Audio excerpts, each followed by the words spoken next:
Hey guys, welcome back to another video. This one's going to be a little bit different. This one's all about Juice. So we recently got a puppy. He's 4 months old.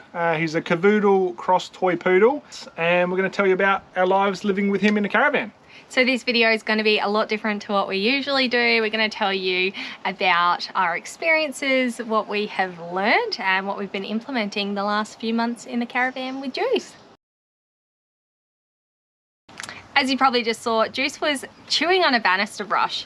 Now, we just decided to give him this banister brush because he fell in love with it and it was just easier to let him have it. The rest of his toys consist of $3 Kmart little squeaky toys. A couple of hand-me-down toys from one of our friends' dog in the Gold Coast. And just odd bits and pieces that we have around the caravan. We also got him this Kong, so I'll put some peanut butter in here or some pumpkin puree or something. You can hide treats in them and it just takes them a little bit longer to eat and get them out. One of Juice's favourite toys, and it's a cheap one, is cardboard boxes. So every time we get a cardboard box, they end up with him and he chews on them, rips them to pieces and turns them into a fun game. And we also thought we should say we are by no means dog experts or puppy experts.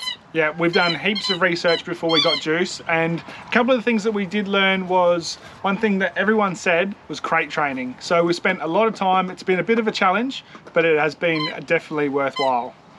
I felt a little bit guilty at first when he's a little puppy making him go in his crate, but after a couple of days we realised that it is very beneficial for him to have his own little safe space, and he actually loves it now. He'll just go in and out of his crate willy-nilly, and actually lots of the time doesn't want to come out when we call him. Yeah, so we use the crate in the car and in the caravan. So in the Shush! He's really insisted playing with his one squeaky toy that he owns while we're trying to film this video. Juice, come on, you got other ones. He's not bad, is he? There you go. So the benefit about crate training is that it gives them a safe space that they can hang out in. They've got somewhere they can retreat to, and it's something that we don't use as a punishment. It's meant to be a nice area for him to chill out.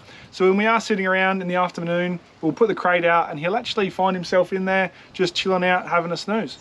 But if you want to hear more information, you can just Google or YouTube crate training, and there's so much information. That's how we pretty much learned everything along the way. Yeah, one thing we did initially was make sure it's a fun place to go to. So we'd feed him his dinner in there, we'd give him treats and toys in there, and then we'd slowly work up to zipping him up in there and locking him in. We do have soft crates, so generally people have like a big metal cage. Unfortunately, we thought that might be a bit hard for us, so we got soft crates. They're collapsible so that when they aren't in use we can fold them up and put them out of the way. It's in there. Juice. Look. Alrighty, now it's time to give Juice a bath. He hasn't had a bath in what, 2 weeks? Yeah. So he's due for one, so we're going to show you how we bath him in the caravan. Now, we don't use anything specific at the moment anyway, just Earth Dog, some natural shampoo, conditioner for a dog, coconut, oat milk and aloe vera. It's great for my hair too. Come on, Juice. Come on, Ratbag. I know you don't love this bit, but in your hop. Good boy. Here, you hold this. Good boy, yeah. Is that too hot? No. Good boy. Look at that. Oh, so nice. Chelsea's not going to say anything. Good boy, Juice.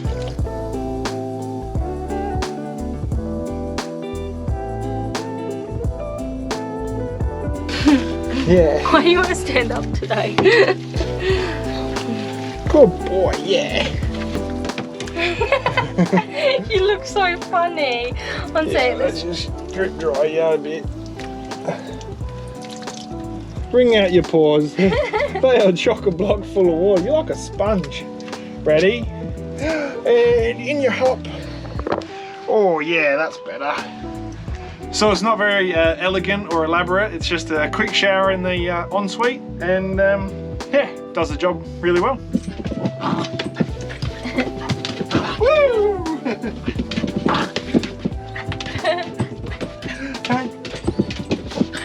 We have been getting lots of questions about what we do with Juice when we want to go, say, out for dinner or lunch or something like that. Now, 99% of the time, Juice spends all of his time with us. He's a small dog, so we can carry him around. So if we go into a shop or something, we're usually very polite and just say, oh, do you mind if we bring him in? We'll be carrying him. And usually he's so cute that the shop owners are like, oh my gosh, of course you can. And they just want to have a play and a cuddle with him anyway. But when we do have to leave him in the car, it's only for about 10-20 minutes at a time, and we make sure that we keep the car running. Yeah, so we've got the ability with the new car to leave it running and lock all the doors and take off for a little bit to duck into the shops quickly. It's good for him. He can get a little bit of separation from us, so that he knows that we're always coming back, but he can be comfortable in the car at the same time. And he does have his crate in the car with toys and food, and with the air conditioner running, so he is by no means locked away. You shouldn't feel sorry for him. He is more than happy just to chill in there. And most of the time it's always after a big walk, and he's in there straight asleep because he's normally knackered. We do also have a little baby fan for him that we bought for like $15 from Big W. It's just battery operated, and we have that in the car as well. So the leads that Juice has, he's got a few, and I never thought I'd be saying this, one dog having more than one lead, but we do have different leads for different things. We've got a general lead for when we take him on walks, and it's like a loose lead walk, so he can sort of sniff out and play and do whatever he wants. We've got a caravan lead, which we tie him up to. It's good old telecom rope, and it's got a little carabiner, and we put a peg in the ground so he can sniff around and get tangled under all the chairs and tables and have to rescue him every now and then. The caravan lead is quite a long one as well, so it just gives him a little bit more freedom around here. And the last one is our training lead. So this is a slip lead, and this is something that we realized was such a valuable tool with training him. We've got some examples of walking, so we'll pop that in now. When it comes to walking, we've been super lucky that we've been able to put lots of time into Juice right from the get-go, and one of the tools that I've used is this slip lead. So it's a bit like a choker chain, but it's not as harsh, and it's great for teaching them when they've done something wrong. You can give it a slight tug, and then they know when they're doing something right because it's not pulling at all. Sit. You can see there, it's just got a little ring. As you can see there, he doesn't pull, and he's learnt that because of the slip lead. He sits perfectly whenever we stop, and he lays down. Come on.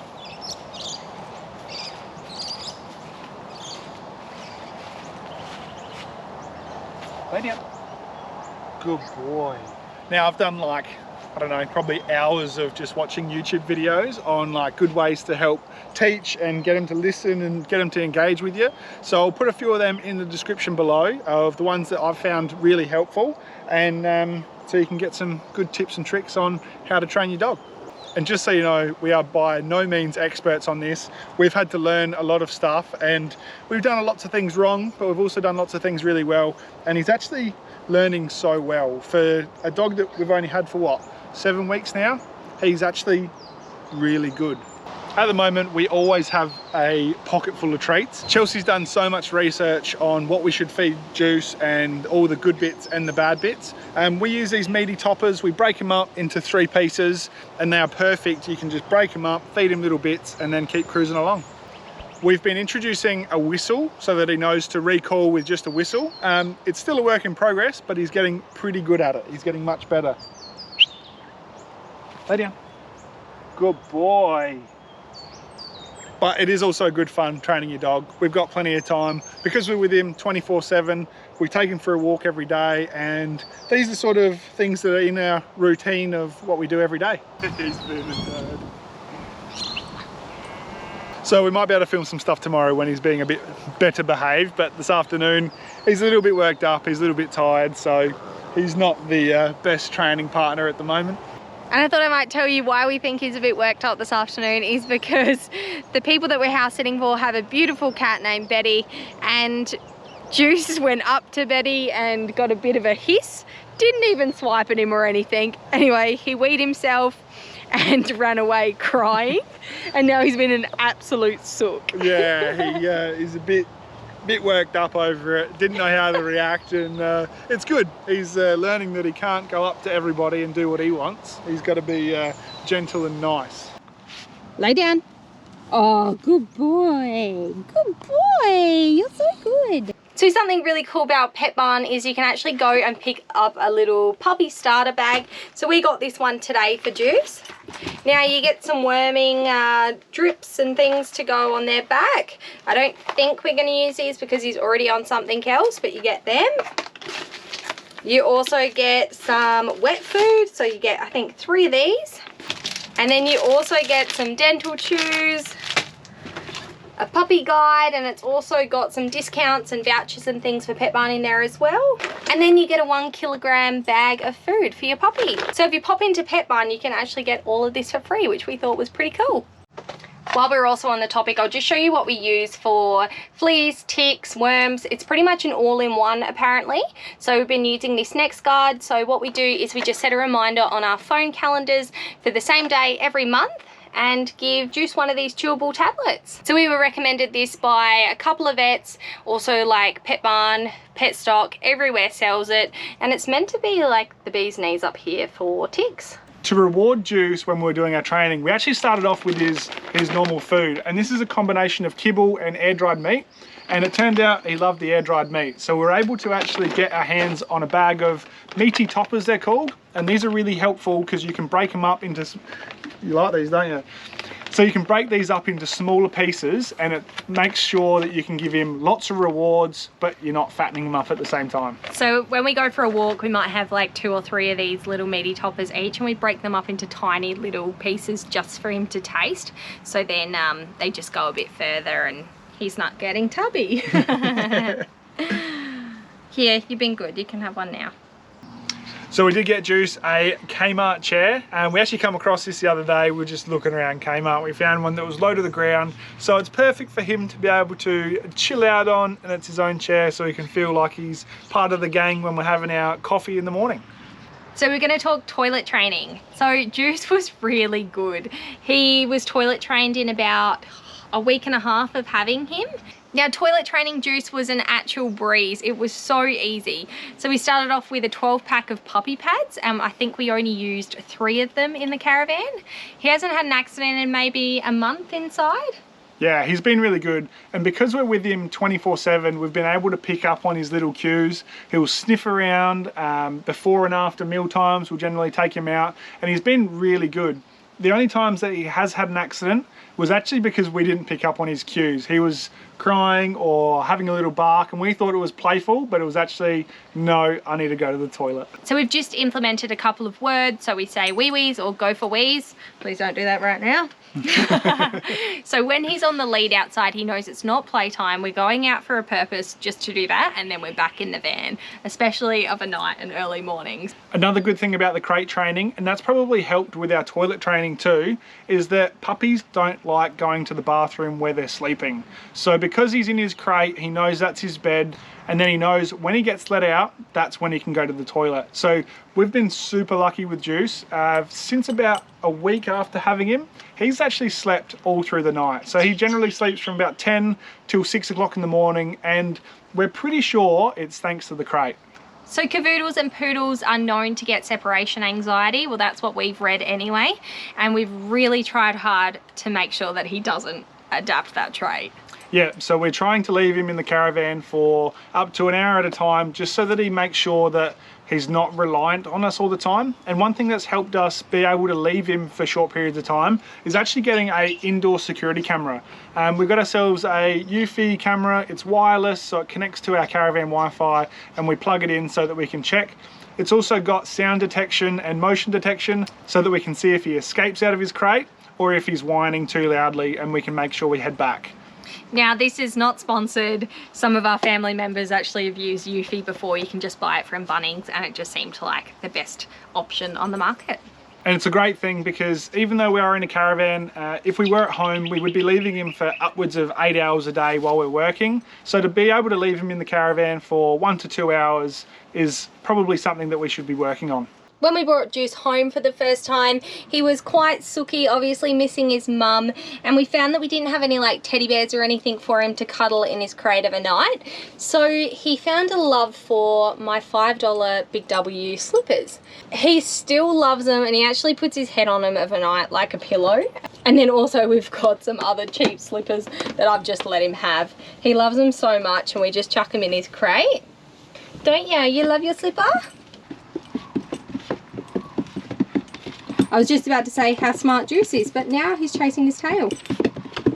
We actually had to put this little carabiner on the crate as a lock. So when we do it up, Juice, we have to lock it in overnight, and when we go out, if we ever leave him in here, because otherwise he gets his nose in there and opens it himself. Hey, don't chew on that. We know this video was a little bit different, but hopefully it has helped you if you are thinking about traveling with a puppy or getting a new dog. Thanks for watching this one. If you do have any comments or tips for Juice at all, make sure to leave them in the comment section below, and we'll see you on Sunday. Bye.